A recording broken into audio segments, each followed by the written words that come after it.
Before we start, here's a quick guide from Lord Garbelius. Please drop down in the description, give him your support, jump on his Patreon, check him out. Really good stuff. Thank you, Lord Garbelius. What's up, everybody? Soul here with another sort of Convallaria video, and today we'll be taking a look at Momo. Low-key, this is one of my favorite characters. This is actually my very first legendary on the game. Absolutely loved her. Built her all kinds of different ways, tried all kinds of different things.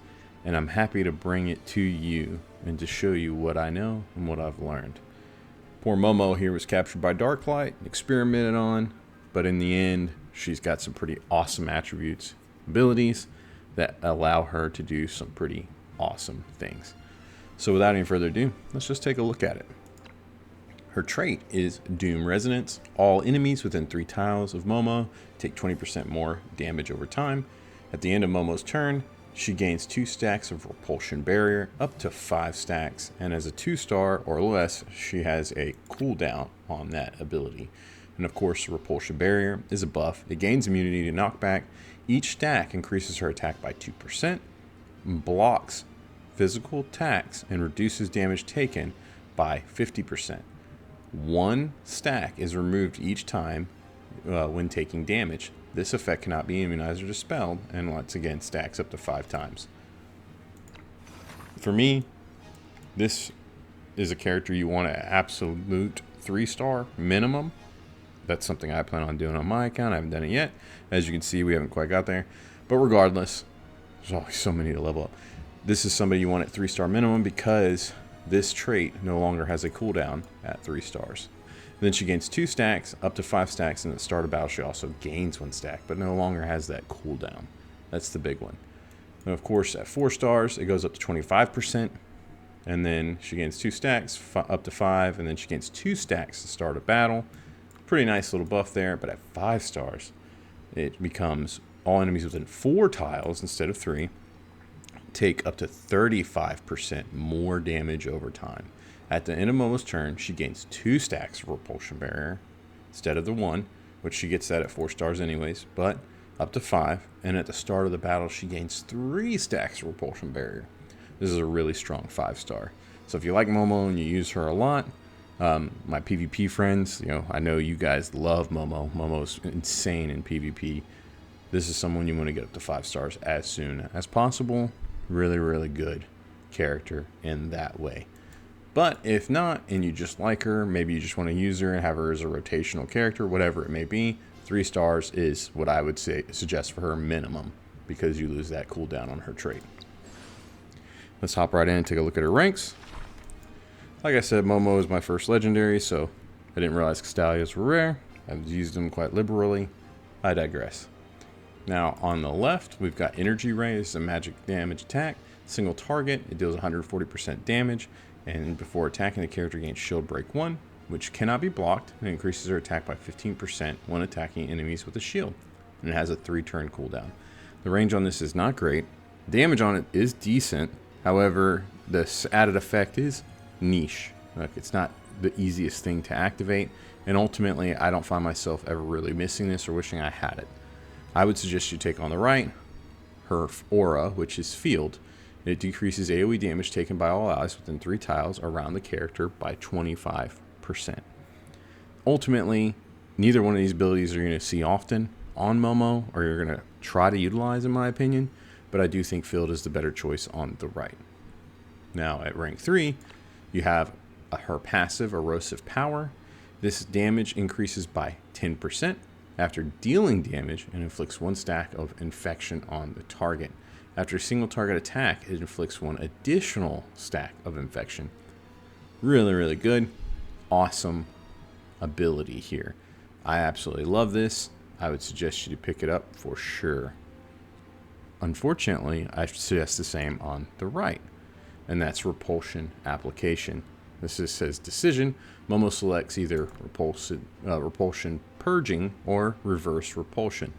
And so Repulsion Purging is it selects 1 location within a cross-shaped range, dealing 90% AoE damage to all enemies within the 3 horizontal tiles, knocking them back 2 tiles and inflicting move down 2 on the target for 1 turn.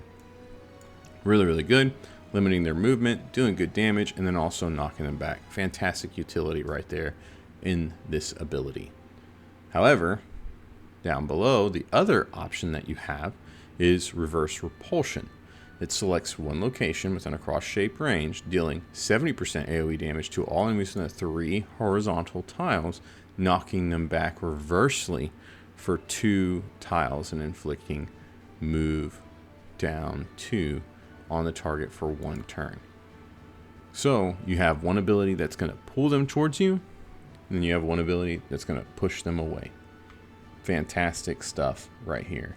Now they both share a cooldown, which is not listed on the skill right here. That cooldown is 3 turns. Just bear that in mind. If you use repulsion purging, your repulsion or reverse repulsion is still going to have a cooldown. This is a great ability for pulling and pushing enemies, knocking them off ledges, bringing them to you, getting them away. And then, of course, it's a 3-tile AoE, a nice little line. Fantastic. I couldn't go without this ability, in my opinion. So this is something I absolutely would urge you to spend a Castelli on and pick up before moving on with Coco. Now, at rank 5, on the right, you have defense ranged attack. It's a reaction. When hit by a ranged attack, the damage taken is decreased by 25%. I wouldn't suggest picking this one up. I'd suggest you pick this reaction, Erosive Force Field. When Repulsion Barrier blocks a melee attack, Momo performs a strike back and deals 70% magical damage and inflicts 1 stack of infection. I think this is superior to the other because it gives you a nice little bit of damage, and of course you're getting that 70% magic damage, but that infection, you're also inflicting infection there. It's really, really good. You're making good use of that repulsion barrier. Now at rank 7, you've got Toughness. This is a passive where you gain immunity to the effects of injured and dying. We've seen this in other characters. This is phenomenal. However, on the left is what I'd suggest you to pick up, and that is Dark Ripple. It's magic damage, deals 70% AoE damage to all enemies within 2 tiles of the target, and inflicts no passive and no reaction skills, lasting for 2 turns. This is a great little AoE and gives you another option. Of course, it comes in at 3 costs with no cooldown.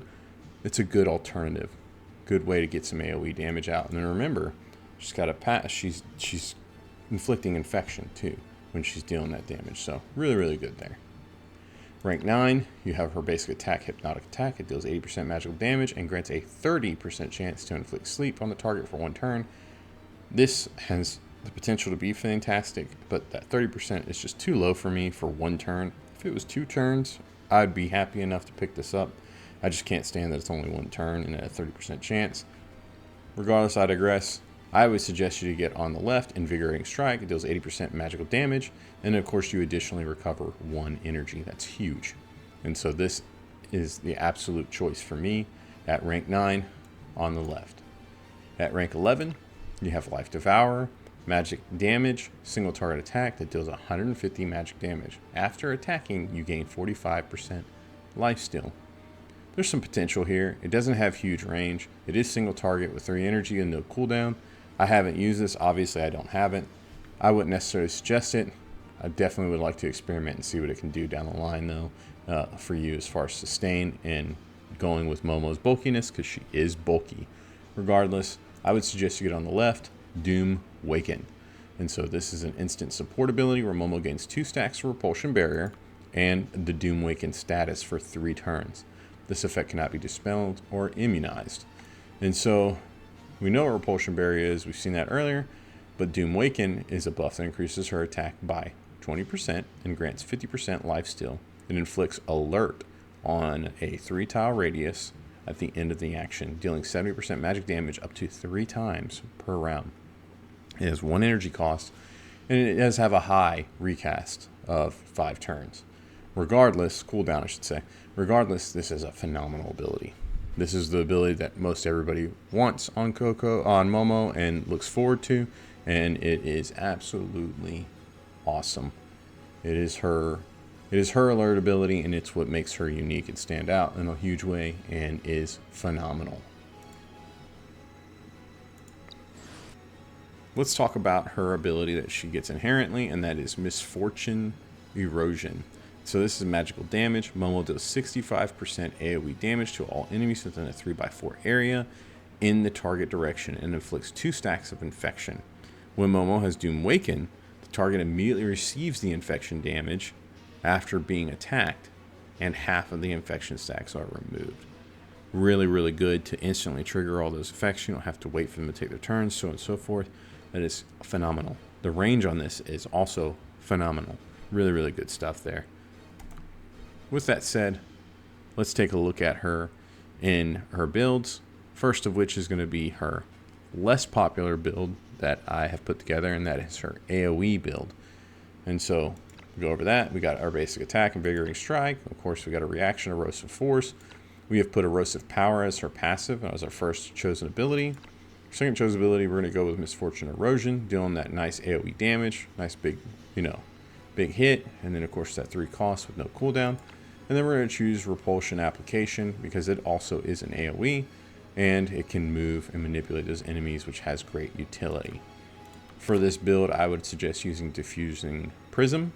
This, of course, increases your magic attack, and then, of course, does extra damage based on AoE, each target hit, and then adds piercing damage to it.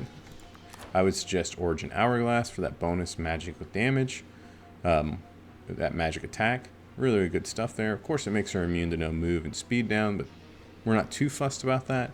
The primary reason we want it is that bonus magic attack. And then for Resonance, I would suggest using Wand and Cup here, and that's because we want to activate that Engraving Resonance, where we're basically getting our cooldowns reset and things like that. It's really important that we do that with this Repulsion application. And then for that Terror Whisper, Dream of the Magician is what I would suggest, and that, of course, does more damage based on the amount of enemies you hit per AoE hit. This build slaps and does a good job, but like I said, it is the less popular of the builds. Let's go over the other build that is more popular. The other build that I would suggest using on her is her Alert build. And so we're going to have the same basic attack, the same reaction. We're going to keep Erosive Power on because we want that power spike and then deal those infection stacks. It's really good. But we're going to pick up Doom Waken. And so Doom Waken for me is awesome because we're going to get that extra stat where we're going to do lots more damage and get that alert skill activated and rolling. Can't beat it. Absolutely phenomenal. This can absolutely go in the AoE build too, mind you, but it doesn't hit with AoE effects or hit attacks. Regardless, I digress. This is the main ability we're looking to utilize in this build. And then, of course, that Repulsion application, still fantastic. If you want to change that out for Misfortune Erosion, there's nothing wrong with that. I just find there's too much utility in being able to move our opponents and push them off or pull them towards us. So I keep this ability activated and on. And then for our weapon, we're going to use Focus 1. That, of course, is going to increase our range for our attacks and abilities there. It does affect our Doom Waken. It's really, really good. And then we're going to, of course, pick up Hunter's Intuition. And so that's going to make our alert skills do more damage. And then also allow them to be triggered on the use of skills within range. And then that Resonance, we want the dual wand. So she's going to potentially attack 3 to 4 times per turn, depending on what you choose to do.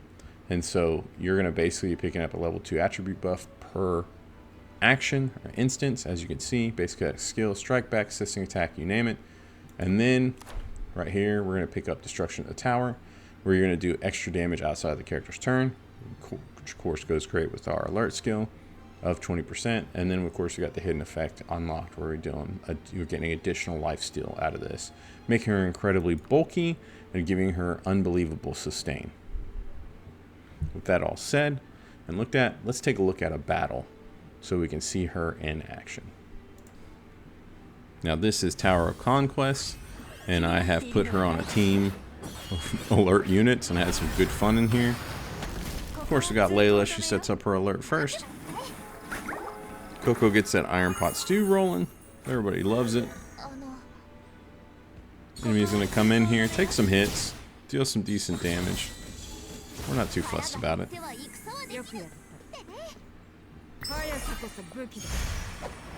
Spy comes up. She's going to get out her agent and get ready to start screening. Of course, we're not too fussed about this guy. We're going to absolutely shred him. That piercing damage on Sophia. Comes Momo, setting up the Doom Awaken. There's that repulsion. Send him back into the barrel, doing some nice damage. Now her alert skill has been set. He walks into it. We're going to take a couple little hits here. And they cannot get close to us. We're just going to keep popping them. Hey, keep hitting them. Decent damage. Layla sets up her alert again as well.